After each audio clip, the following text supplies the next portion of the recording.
Alright, here we go. Today we're going to talk about how to solve for a specific variable and manipulating formulas.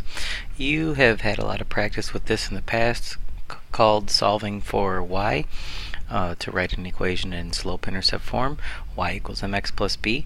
So if you feel that you're pretty comfortable with doing that, pause the video and try these three problems. If not, here we go. First thing you want to do is get everything to the right side except for your y. So we're going to leave our 3y here, but we're going to subtract 6x from both sides. Now to get y by itself, all we have to do is divide everything by 3. And we finish with y is equal to negative 2x plus 5. So if that just refreshed your memory, feel free to try the next two. Otherwise, we're just going to keep on going. What we're going to do for this guy, we have to subtract 5x from both sides first. That's going to leave us with 4y is equal to a negative 5x minus 6. Divide everything by 4 to get y by itself. And we will finish with y is equal to negative 5/4 x minus 3/2. All we have to do is reduce the fraction 6/4. The last one, first thing you got to do is subtract x from both sides. So we have 4/3 y is equal to a negative x plus 5. And now this is one thing you may have forgotten. How do you get rid of a 4/3? You need to multiply both sides by its reciprocal 3/4.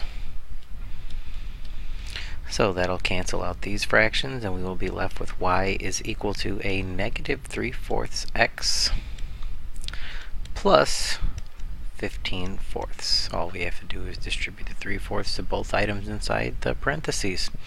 And that covers solving for y. Again, this is something we did back in Algebra 1 in geometry, where we would solve an equation for y so we can graph it in slope-intercept form. Pause for a moment. So now we're going to talk about manipulating formulas that you might be familiar with from geometry. The first one is the area for a triangle. So we're going to have the area is equal to 1/2 the base times the height, but what we want to do is we just want to get h by itself. So we need to get rid of the 1/2 and the b from the right side and move them to the left side. So the first thing you're going to want to do here is take care of the fraction. So we can get rid of 1/2 by multiplying both sides by 2. And that'll give us 2a is equal to base times height.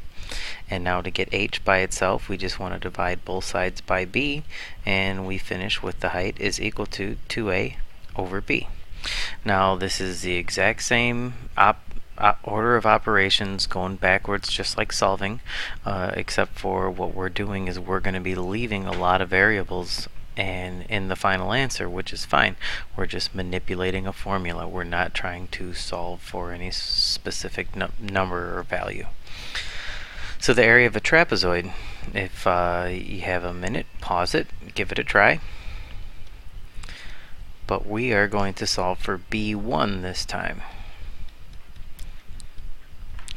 So the first thing we need to do is we need to get the parentheses by themselves. So we need to get rid of the 1/2 and the h from the right side and move them to the left side. So again, to get rid of a 1/2, you just need to multiply both sides by 2.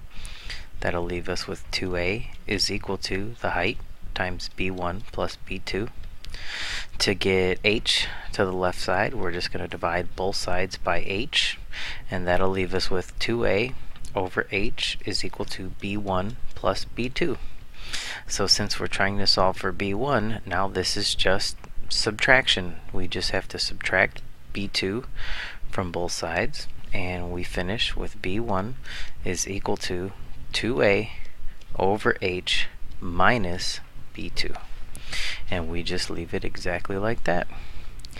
Why don't you go ahead and pause and try the last one on your own, solve for b. And when you're ready, here we go.